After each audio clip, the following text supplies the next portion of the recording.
Bahagia Purwokerto. Di sini saya akan memberikan penyuluhan tentang pendidikan kesehatan reproduksi pada usia remaja. Apa kabarnya hari ini? Baik. Alhamdulillah baik.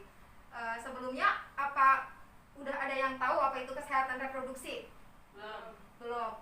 Baik, di sini saya akan jelaskan ya apa itu kesehatan reproduksi. Pengertian kesehatan reproduksi.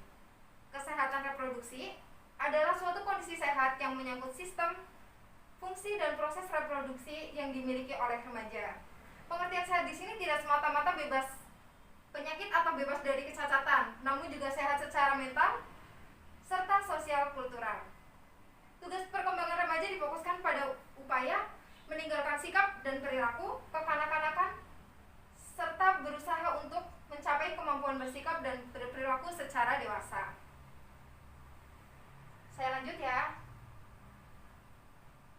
Kemudian ada perkembangan organ reproduksi.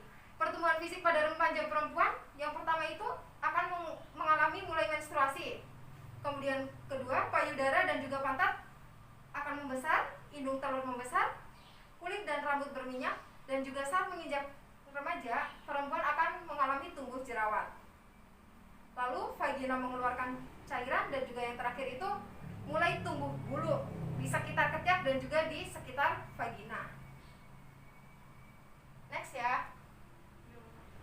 Yang kedua, masalah kesehatan reproduksi remaja perempuan. Yang pertama terjadi yaitu biasanya peradangan vagina. Peradangan vagina berasal dari awalnya itu rasa gatal di sekitar vagina hingga keputihan. Adalah beberapa gejala yang dapat muncul saat terjadi peradangan pada vagina. Hal ini sering terjadi karena disebabkan oleh kurang higienisnya organ vital pada perempuan. Hal yang perlu diperhatikan yaitu menjaga kebersihan sekitar vagina agar tidak terjadi peradangan vagina. Kedua yaitu gangguan menstruasi. Yang perlu remaja ketahui yaitu remaja perempuan perlu mengetahui siklus menstruasi mereka, karena perubahan pada siklus menstruasi bisa menjadi pertanda awal dari penyakit pada organ reproduksi wanita.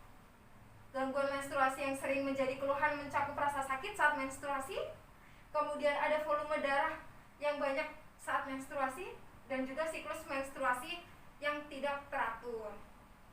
Karena biasanya pada usia remaja itu tidak langsung teratur ya siklus menstruasinya. Lanjut ya. Yang ketiga, cara menjaga kesehatan kebersihan organ reproduksi. Yang pertama, memakai celana dalam dari katun. Kenapa sih harus memakai celana dalam dari katun? Karena meski lebih mahal dari bahan dasar nilon, celana dalam dari katun memiliki banyak sekali manfaat. Di antaranya adalah membuat sirkulasi udara di dalam organ reproduksi menjadi lancar. Kemudian celana katun pun lebih menyerap keringat dibandingkan dengan celana nilon. Bagi wanita yang menggunakan celana katun, maka dia akan terhindar dari penyakit keputihan. Kemudian bagi pria yang menggunakan celana dalam katun, dia akan terhindar dari penyakit kulit di organ reproduksi seperti panu contohnya ya. Kemudian yang kedua, harus rajin mengganti celana dalam. Kenapa sih harus rajin mengganti celana dalam? Karena wanita yang sedang mengalami keputihan sebaiknya rajin mengganti celana dalamnya. Begitu pula dengan wanita yang merasa bahwa organ reproduksinya mengeluarkan banyak keringat yang berlebihan.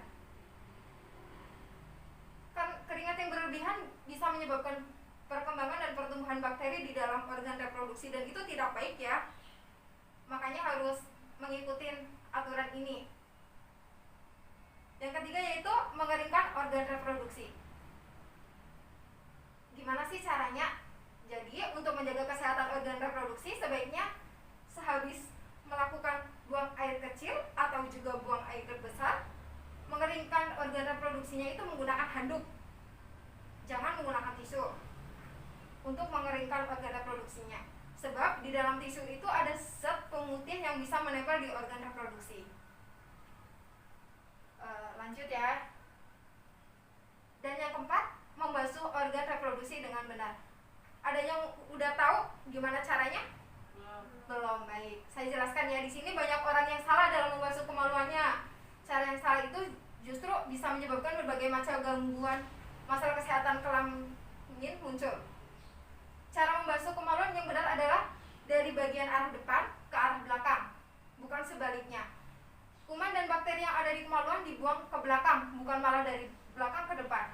Jika Anda membasuh kemaluan dari belakang ke depan, akibatnya adalah Anda akan memasukkan bakteri yang ada di dubur menuju ke kemaluan. Contoh animasi kesehatan reproduksi pada remaja.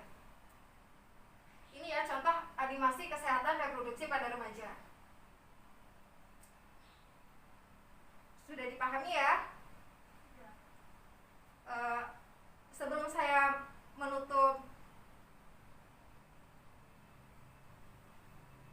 pembicaraan ini, apa ada yang ingin ditanyakan?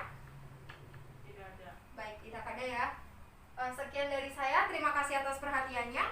Mohon maaf apabila ada kesalahan tutur kata yang saya sampaikan.